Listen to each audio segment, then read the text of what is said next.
The Paralympics has a long history of celebrating athletes competing with disabilities for their countries.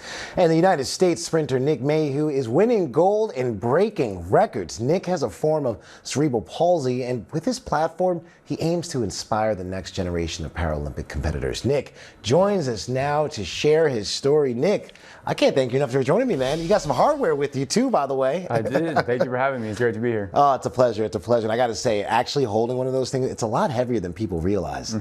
But I got to ask, how did you become a record-breaking gold medalist sprinter?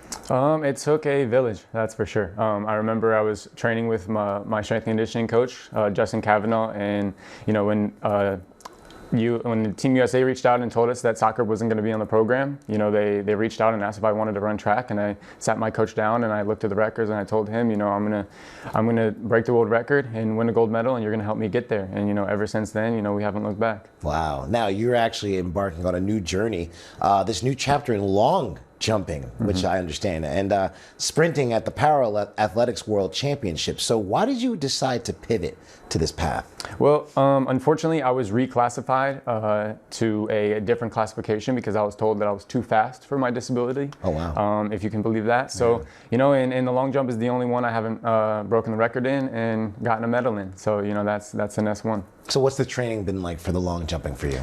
It's break it all down and learn everything else. It's, coming from soccer and running track and field, you have to relearn how to run again, run very technically and mechanically, and, jumping is the same. I think I can jump, I can dunk a basketball, but I don't know how to jump off of a board, and that's something I'm learning. And I can only imagine you're doing this at the highest level. So what's one aspect of the long jump or your new training that you yourself didn't even realize would be so difficult?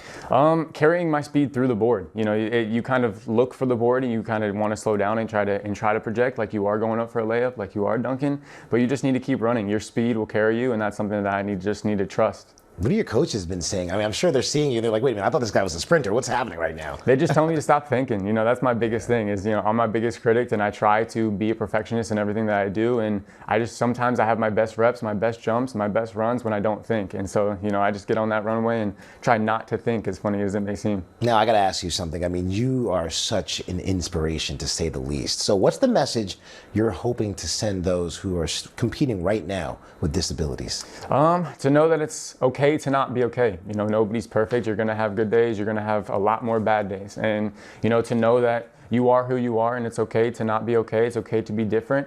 And, we were born in a world that wasn't meant for us, and, we're trying to make our own path. So, I just hope that, the people listening, watching this will treat us the same as, any other athlete. Boo, cheer, and, come LA 2028, I think the Paralympics is going to be on a whole new level. Let's go. Nick Mayhugh, I cannot thank you enough. You're an inspiration to everyone who follows your story. Thanks for joining us. Thank you for having me. You got it.